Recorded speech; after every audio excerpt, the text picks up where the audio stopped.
ए दारी के 26 जनवरी कब होई भैया? अच्छा,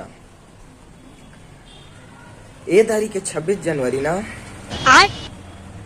फरवरी में 15 तारीख के पढ़ी का भाई सुनती ऊपर ले। हाँ, गाँव के महाराज ला पूछे रहे तो वह बताई से का देखी से पत्र वत्र का देख ताक के बताई से फरवरी में ना 15 तारीख के पढ़ी का से। हाँ, अखरो टाइमिंग है भाई 8 बजे से लेकर ना वही करीबन 10 बजे तक रही का से। हाँ, वो दिन जो भी कार्यक्रम रही ना ओला जल्दी उसरा रही है, बूंदी उंदी जो भी बांटना है। हाँ, ओखर बाद अपन घर चल दिया रे भैया नहीं। हाँ, काबा के 10 बजे तक टाइमिंग कहतरीस, ओकर बाद का ग्रहण हुआ का पंचक लग जाही कहतरीस तब फिर नहीं मना।